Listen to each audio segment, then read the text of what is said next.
오늘 점심 맛있게 드셨죠? 예.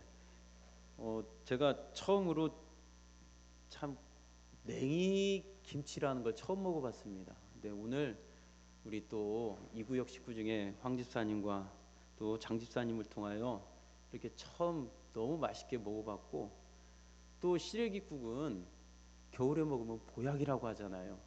들깨가루를 푹푹 넣어가지고 얼마나 맛있게 먹었는지, 콩나물과 생채, 또 이렇게 각양각색으로 섬겨주신 우리 이구역 식구들 때문에 참 아직도 입안에서 계속 침이 돕니다. 예. 우리 한번 이구역 식구들 위해서 박수 한번 쳐드릴까요? 예.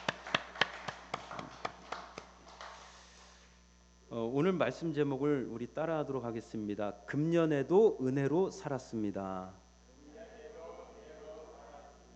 네. 오늘 말씀 제목은 제가 말씀 내용을 요약해드리면, 잠깐만요. 사사기 말씀은 오늘 좀 쉬어가도록 하고요. 또 마지막 한 해를 보내는 여러분들에게 또 하나님이 주시는 말씀을 이렇게 나누려고 합니다. 오늘 본문 말씀은 한 사람이 포도원 밭에 나무를 심었어요. 포도원과 또 무화과 나무를 이렇게 심어서 가꾸었더니 열매를 3년 동안 키웠더니 못 얻었다는 것입니다. 다시 말하면 나무들이 열매를 맺지 못한 거죠. 그러자 그 밭의 지기, 포도원 지기에게, 야, 저것들 싹 그냥 갈아 엎어버려라, 나무를 찍어서 버려버려라 라고 명령을 하자, 그 포도원 지기가, 주인님, 금년에는 그대로 두소서예요? 아니면 금년에도 그대로 두소서예요? 한번 본문을 볼까요? 자, 7절을 한번 보세요. 7절 시작. 대답하여 이르되 주인이여 죄송합니다. 8절을 봅니다. 8절 시작. 대답하여 이르되 주인이여 금년에도 그대로 두소서. 내가 두루 파고 거름을 주리니. 주인이 다 갈아 엎으라고 포도원지에게 명령을 하자, 이 밭을 감당하고 있는 포도원지기가, 주인님 좀 참으세요. 금년에는 그대로 두소서예요? 금년에도 그대로 두소서예요? 금년에도, 금년이라는 게 무슨 말이죠? 올해. 잘 여러분들이 아셔야 돼요. 2년이 아니라 금년입니다. 2년이 아니라 금년이고, 오는 해는 오는 년이 아니라 새해라고 합니다. 이 연이라는 발음이 자칫 잘못했다가는 욕으로 들릴 수가 있기 때문이죠. 자, 금년이라는 것은 올해를 말합니다. 올해는 그대로 두소서가 아니라 올해도 그대로 두세요. 내가 뭐가 되겠습니까? 거름을 주겠습니다 라고 합니다. 맞죠? 내가 다시 거름을 주겠습니다. 좀 이 나무들 엎어버리지 마시고, 잘라내지 마시고, 불태우지 마시고 그대로 두세요. 주인님, 올해도 망쳤지만 제가 거름이 되겠습니다 라는 말입니다. 이해가 되시죠? 자, 그러면 오늘 이 말씀이 얼마나 우리에게 또 크신 은혜가 있는지, 이 안에서 그 예수 그리스도의 사랑을 여러분들이 또 발견하시길 주님의 이름으로 축복합니다. 성경은 하나님이 우리를 얼마나 사랑하셨는지, 예수님이 우리를 얼마나 사랑하셨는지, 그 사랑이 절절하게 녹아져 있는 말씀이 성경입니다. 그래서 어떤 본문을 보더라도 그 안에서 사랑, 은혜, 다른 말로 복음이라고 하죠. 복음을 여러분들이 발견하시길 바랍니다. 오늘도 복음을 들으셔야 합니다. 할렐루야. 자, 그러면 오늘 이 본문이 어떻게 해서 시작이 됐는지 한번, 이제 이 앞전에 어떤 사건이 있었는지 그걸 보셔야, 아하, 이 본문의 의미가 그거구나 라고 이해가 될 것 같습니다. 자, 12장 49절부터 보겠습니다. 누가복음 12장 49절. 누가복음 12장 49절 시작. 내가 불을 땅에 던지러 왔노니 이 불은 이미 붙었으면 내가 무엇을 원하리요? 자, 예수님이 비유를 드는데 뭐를 던졌대요? 땅에. 불이라는 말입니다. 시간이 없기 때문에 간단하게 설명해 드리면, 예수님이 이 땅에 오신 순간 뭐가 시작됐습니까? 심판이 시작됐다라는 겁니다. 곧 불을 이 땅에 던졌다라는 것은 2000년 전에 오신 그 성탄절에 태어나신 예수님이 오시자마자 뭐가 시작되었다? 심판이 시작되었고 지금 종말이 시작되었다라는 것입니다. 마지막 심판날 종말은 오는 것이 아니라 이미 진행이 되고 있다라는 것을 여러분이 꼭 기억하시기 바랍니다. 자, 이렇게 예수님이 오셔서 내가 심판하러 왔다라는 것입니다. 그리고 이제 그 두 번째 비유를 드는데 한번 우리 성경을 보겠습니다. 자, 54절 55절을 보겠습니다. 12장 누가복음 12장 54절 55절 시작. 또 무리에게 이르시되 너희가 구름이 서쪽에서 이는 것을 보면 곧 말하기를 소나기가 오리라 하나님이 과연 그러하고 남풍이 부는 것을 보면 말하기를 심히 더우리라 하나니 과연 그러하니라. 그리고 제가 56절을 보겠습니다. 외식하는 자여 너희가 천지의 기상은 분간할 줄 알면서 어찌 시작 이 시대는 분간하지 못하느냐. 아멘. 이제 저를 보세요. 심판이 시작되었다고 하고 예수님이 자연의 이치로 설명합니다. 먹구름이 끼잖아. 뭐가 내린다라는 징조예요? 비가, 소나기가 온다라는 거죠. 이렇게 우리가 자연의 이치를 보면서 아하, 앞으로 다가올 미래를 준비하라는 것입니다. 심판, 종말이 시작되었으니 이제 너희들도 이 자연의 이치처럼 다가올 미래를 준비하라는 것입니다. 그러면서 그 준비하는 게 시간이 없다라는 거예요. 이 시간이 곧 종말이 오니까 심판날 마지막 완성이 되니까 너희들이 준비를 해야 하는데 그 준비하는 방법이 있다. 그게 58절입니다. 자, 58절 12장 58절 시작. 네가 너를 고발하는 자와 함께 법관에게 갈 때에 길에서 화해하기를 힘쓰라. 그가 너를 재판장에게 끌어가고 재판장이 너를 옥졸에게 넘겨주어 옥졸이 옥에 가둘까 염려하라. 자, 또 다시 정리합니다. 심판이 시작되었고 이제 다가올 미래를 준비하라. 그런데 그 미래를 마지막 종말을 준비하는 게 뭐냐? 화해하라는 거예요. 자, 문제 나갑니다. 화해를 누구와 하라는 것입니까? 우리가. 예수님이 지금. 맞습니다. 우리 장로님이 100점짜리 대답을 해주셨어요. 마지막 심판날이 다가오고 있는데 우리를 향하여 화해해야 하라. 누구와? 하나님과 화해하라는 것입니다. 바로 비유를 들면서 그러는 것입니다. 마지막 의로운 재판장이 우리를 재판할 터인데 그 마지막 재판장에 우리가 가는 날 그 죄인으로 딱 낙인이 찍히고 우리가 죽는 날, 그 날이 오기 전에 뭐 하라? 화해하라는 것입니다. 자, 또 다시 한번 질문하겠습니다. 조르실까 봐 제가 계속 질문을 하는 거예요. 그러면 화해를 다른 말로 뭐라고 할까요? 이거 맞추시면 제가 상품을 드릴게요. 이번 특히 송구영신 예배 나오시면 나왔어요. 답이. 누가 하셨어요? 역시 우리 황 집사님이십니다. 위드임입니다. 우리 위드임. 위드임이 이렇게 수준이 높다 낮다? 높다 낮다? 높아요. 황 집사님이 말씀하셨어요. 화해를 다른 말로 회개라고 합니다. 그래서 13장에서 회개라는 말이 또 나오는 것입니다. 자, 13장 5절, 시간이 없으니까 한 구절만 보겠습니다. 누가복음 13장 5절 시작. 너희에게 이르노니 아니라 너희도 만일 회개하지 아니하면 다 이와 같이 망하리라. 자, 이제 저를 보세요. 정리가 됐어요, 안 됐어요? 됐죠? 심판이 시작되었다. 그 마지막 자연의 이치를 보면서 미래를 준비하듯 마지막 회개하라. 하나님과 화해하고 그 화해하는 방식이 뭐 하는 것이다? 회개하라라는 것입니다. 자, 문제 또 나갑니다. 그러면은 여러분들에게 제가 또 이거 맞추시면은 상품을 드릴게요. 이제 황 집사님 빼고 다른 분, 송구영 씨님 예배 나오면 드리겠습니다. 문제 나갑니다. 회개는 우리가 할 수 있습니까? 없습니까?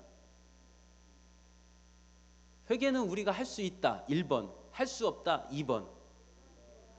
1번이요? 회개를 우리가 할 수 있다?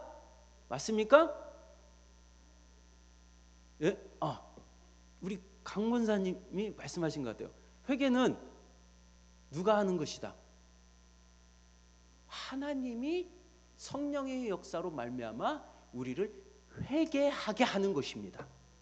우리가 하는 게 아니라 성령님이 우리 안에서 역사하셔야, 역사하시는 성령님이 우리 안에서 회개하도록, 애통하도록 역사시키는 것입니다. 할렐루야. 1번이 아니라 2번입니다. 회개는 우리가 하고 싶다고 해서 하는 게 아니다. 내 의지와는 상관없이 하나님이 내 안에 찾아오신 거예요. 그걸 구원이라고 합니다. 내가 믿은 게 아니라 하나님이 나를 그냥 들이밀고 오신 거예요. 그리고 너는 내 거야. 그런데 너는 하나님과 화해해야 돼. 그 예수님이 중보자가 되셔서 하나님과 우리 사이에 중보자가 되셨다라는 것을 우리가 믿어야 구원을 받는데 우리 스스로 믿을 수 없어. 하나님이 우리 안에 들어오시는 순간 성령님이 깨닫게 하시고 회개케 하시고 아버지를 나의 구주로 영접하도록 내 입술을 강제로 고백하게 하시는 거예요. 그것을 우리는 은혜라고 합니다. 은혜는 내가 믿고 내가 사모해서 나에게 오신 선물이 아니라 지적으로 전적으로 무능하고 구제불능한 나에게 그분이 오셔서 나를 깨닫게 하시고 믿게 하시고 나를 장악해 버리신 겁니다. 자, 성경 한 구절 한번 찾아볼까요? 회개는 누가 하는 건지 로마서 2장 말씀을 한번 보세요. 로마서 2장 제가 확인시켜 드릴게요. 로마서 2장 4절입니다.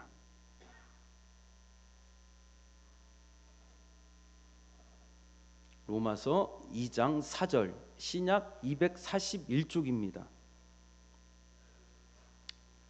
자, 로마서 2장 4절 신약 241쪽 로마서 2장 4절.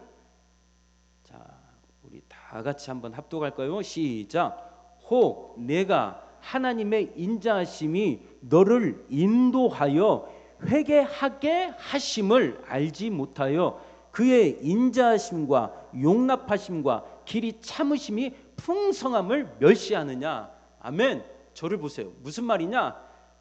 야, 이 녀석아, 하나님이 너를 향하여 그 인자함과 사랑으로 너에게 찾아오셔서 너를 회개케 하시고 용납케 하신 그 하나님의 은혜를 꼭 기억하라는 것입니다.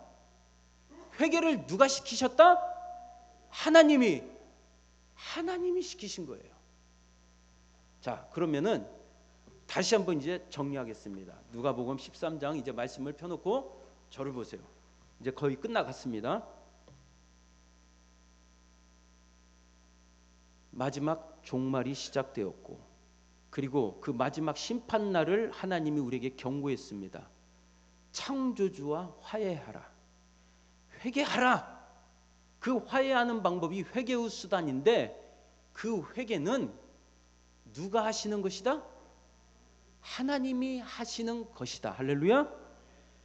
그것이 바로 오늘 금년에도 두소서라는 말입니다. 자, 이제 거의 끝나갑니다. 쉽죠? 자, 저를 보세요. 금년이라는 말은 올해를 말하죠. 올해는 농사를 망쳤습니까? 망쳤습니다입니까? 아니면 올해도 망쳤습니다라는 말입니까? 올해도 망쳤다라는 말이죠. 그러면 잘 들으세요. 시제가 지금까지 농사를 성공적으로 지은 적이 한 번이라도 있다 없다? 지금까지 농사 다 망쳤다라는 것입니다. 이게 바로 이 도라는 여러분들이 시제를 잘 아셔야 돼요. 오늘 이 성경 말씀에 1.1에게 오차도 없는 게 뭐냐? 금년에는 그대로 두소서가 아니라 금년에도 농사 망쳤습니다. 이것을 누가 합니까? 포도원 지기가 주인에게 간청하는 겁니다. 지금까지 주인이 농사가 제대로 된 적이 한 번도 없습니다. 다 망쳤습니다. 그러면 당연히 나무를 찍어서 버려야 돼요? 안 버려야 돼요? 버려야 맞죠? 그런데 이 나무를 몇 년 동안 키웠대요? 본문에 보니까 따라서 하겠습니다. 저를 보세요. 몇 년? 3년입니다. 이거 지금 비유죠? 예를 들고 있는 거죠. 예수님이. 잘 들으세요. 예수님이 이 땅에 오셔서 공생의 사역을 몇 년 하셨습니까? 3년을 하셨어요. 자, 아버지가 곧 주인이 아들에게, 예수님에게 이 땅으로 보내셨어요. 아들아, 저 타락한 땅을 잘 일구어서 열매를 맺게 해라. 그리고 예수님이 그 포도원 지기가 돼서 몇 년을 지금 열매를 갖고 있습니까? 3년이라는 공생의 사역을 했습니다. 가는 곳마다 복음을 전하고 가르치고 증거했습니다. 그런데 사람들이, 그 수많은 사람들이 예수님의 말씀을 듣고 열매를 맺었습니까? 안 맺었습니까? 안 맺었다라는 것입니다. 그러자 하나님의 진노가 임한 것입니다. 다 죽여라, 다 심판해라 했을 때 그 십자가의 고통을 우리가 다 감당하고 죽어야 할 우리를 위하여 포도원지기 되시는 예수님이 간청 기도를 했습니다. 믿으십니까? 아버지, 저희들을 대신해서 내가 아버지께 영광 돌리겠습니다. 내 영광이 저들의 영광이 되게 하여 주옵소서. 간청을 하는 것입니다. 금년에도 그대로 두소서. 곧 이 말은 따라서 하겠습니다. 그대로 두소서. 이건 외우세요. 그냥 아피엠이라고 합니다. 따라서 하겠습니다. 아피엠이. 이 금년에도 그대로 두소서, 그대로 두소서라는 이 단어가 또 나옵니다. 어디에 나오는지 이제 그거 보고 마치도록 하겠습니다. 누가복음 23장입니다. 누가복음 23장.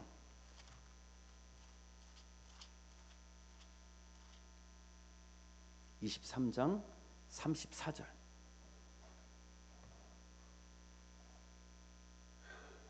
누가복음 23장 34절입니다. 누가복음 23장 34절이요. 자, 누가복음 23장 34절. 신약 138쪽으로 표기가 되어 있습니다.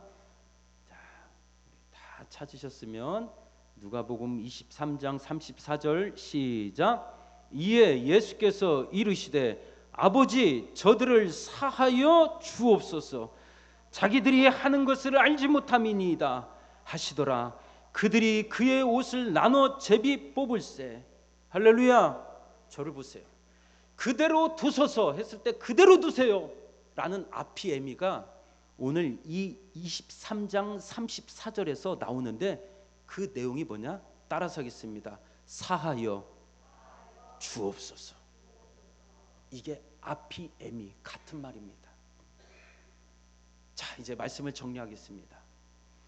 우리는 마지막 예수님이 이 땅에 2000년 전에 오셨을 때, 그리고 그 심판이 이제 시작되었을 때 우리는 마지막 종말을 알지도 못하고 또 그 종말의 날 심판받게 될, 우리는 그 전적인 죄인으로서 하나님과 화해할 수도 없는, 회개할 능력조차도 없는 우리는 부패한 죄인들이었다라는 것입니다. 그래서 우리는 지금까지 하나님의 말씀에 열매를 한 번도 맺지 못한, 도끼에 찍혀 불에 다 타고 사라져야 할 우리는 실패한 열매들이라는 것입니다. 그런데 예수님이 이 땅에 오셔서 그 죽어야 할, 우리가 그 불 속에 던져져야 할 그 가지들을 예수님은 대신 하나님 앞에 구하신 것입니다. 아버지여, 저들은 열매 못했지만 저들의 죄를 사하여 주옵소서. 그리고 내가 뭐가 되어주겠다? 거름이 되어주겠다라는 것입니다. 이 거름이라는 말이 여러분 호프리아라는 헬라말로 희생 제물을 말합니다. 아버지여, 내가 저들을 대신하여 희생 제물이 되어주겠습니다. 열매 맺지 못하고 버려져야 할 가지들이지만, 나무들이지만 저들을 사하여 주시고 저들을 대신해서 제가 죽어 거름이 되어주고 하늘의 미랄이 되어서 다시 저들을 살려내겠습니다. 오늘 그 예수 그리스도의 철저한 십자가의 대속의 은혜의 말씀임을 여러분들이 믿으시기 바랍니다. 여러분, 우리는 지금까지 하나님의 열매를 한 번도 맺지 못했습니다. 그러나 예수님이 우리를 대신해서 열매를 맺으셨다라는 진리를 믿으시기 바랍니다. 우리는 그것 때문에 열매를 맺게 된 하나님의 은혜의 예수 그리스도의 덕을 입은 자들이라는 것입니다. 여러분, 혹시 농사를 지어 보신 분 계시나요? 저는 농사를 지어 보진 않았습니다. 그런데 우리 사랑하는 성도분들, 어렸을 때나 혹시 농사를 지었던 경험이 있을 것입니다. 농사가 내 뜻대로 잘 됩니까? 안 됩니까? 안 돼요. 안 돼요. 농사 망쳐본 적 많지요? 저는 농사를 안 지어서 농사를 망쳐본 적은 없습니다. 그런데 남의 농사를 망쳐본 적은 있습니다. 남의 농사를 완전히 망쳐본 적이 있습니다. 제가 초등학교 때 저희 집안이 3남 2녀입니다. 그 중에서 제가 막내입니다. 형들과 나이 차이가 나고 누나들과 나이 차이가 나고, 어렸을 때는 노는 게 친구들과 동네에서 골목대장 노릇하고, 또 어른들이 하지 말라라는 짓만 골라서 하는 아주 개구장이었습니다. 어느 날 친구들과 3, 4, 5 모여서 너무나도 수박이 먹고 싶어서 수박밭에 가서 수박서리를 했습니다. 그런데 수박 한 덩이만 따오면 되는데 그 수박을 딴다고 넝쿨을 다 헤집고 다녀버렸습니다. 그런데 걸려요, 안 걸려요? 그 한 덩이 맛있게 먹고 친구들과 배부르게 먹고, 그 다음날 수박 주인이 찾아왔습니다. 그때는 동네에 지서라고 했죠. 지서도 없고 뭐 이것을 어떤 징계할 방법도 없으니 그 어른이 제안을 했습니다. 당신 네 아들 그리고 친구들이 내 1년 농사를 다 망쳤으니 책임을 지시오. 내 수박을 다 사가시오. 그래가지고 친구 5과 함께 저희 가정이, 부모님들이 수박을 다 사버렸습니다. 그래서 저희 집에 수박 천지가 됐었어요. 굴러다니는 게 수박이었어요. 아침도 수박, 점심도 수박, 저녁도 수박, 간식도 수박. 죄다 수박만 먹었습니다. 농사를 져본 적은 없지만, 그리고 망쳐본 적은 없지만 남의 농사는 망쳐본 적이 있습니다. 자, 여러분, 우리 또한 마찬가지입니다. 우리는 하나님의 농사를 망쳤습니다. 맞아요? 틀려요? 맞습니다. 이 죄인이라는 우리는, 이 죄가 아담 이후로 들어오는 순간 우리는 뭘 해도 무슨 열매? 죄의 열매밖에 없어요. 그래서 이 가지를 갖다가 끊어서 잘라서 참 열매가 되신, 참 포도나무가 되신 예수 그리스도께로 우리를 접붙여 버리신 것입니다. 이것을 우리는 구원이라고 합니다. 소속이 달라진 거예요. 종자가 달라진 거예요. 전에는 죄의 종자였는데 이제는 누구의 종자? 예수 그리스도의 종자가 된 것입니다. 자, 우리 앞뒤 좌우 이렇게 인사하겠습니다. 농사는 망쳤지만 이제 우리는 성공했습니다. 누구 땜시? 네, 하나님 땜시. 맞습니다. 여러분, 그래서 올 한 해도 여러분들이 하나님 앞에 내세울 만한 게 있습니까? 없습니까? 없습니다. 나는 내세울 게 많습니다 하면 아직도 덜 성숙한 거예요. 우리는 갈수록 하나님 앞에 내세울 게 많아야 돼요? 없어야 돼요? 없어져야 돼요. 그것을 우리는 내 자아를 비워내는 것입니다. 그것이 은혜입니다. 은혜가 있는 자는 갈수록 내 자랑할 것이 점점 사라지고 있는 것이에요. 그렇기 때문에 올해도 여러분들이 겸손함으로 지금까지 봉사하고 이렇게 사랑하고 여러분들의 이름을 내세우지 않고 옆에 있는 성도들의 탓이다고, 성도들 덕분이다고 자랑하는 것, 여러분들은 그 하나님의 은혜를 알고 있다라는 증거입니다. 올 한 해도 너무나도 수고 많으셨습니다. 네, 금년에도 우리는 하나님 은혜 안에서 농사 잘 지었습니다. 왜? 우리 자랑이 없기 때문입니다. 올 한 해도 우리를 지금까지 인도하신 그 하나님께 한번 서로 격려의 박수로 하나님께 영광 돌리겠습니다. 우리 앞뒤좌우로 인사하겠습니다. 수고 많으셨습니다. 성도님 때문에 감당했습니다. 하나님의 은혜입니다. 한 번 더 앞으로도 함께 합시다. 할렐루야. 이 은혜와 사랑으로 다시 한번 예수님 때문에 나는 다시 살게 되었습니다. 살았습니다. 라는 이 은혜 고백하면서 한 해 마무리 잘 하시고 또 다가오는 새해도 하나님의 은혜로만 살아가시길 주님의 이름으로 축복합니다. 우리 찬양하겠습니다.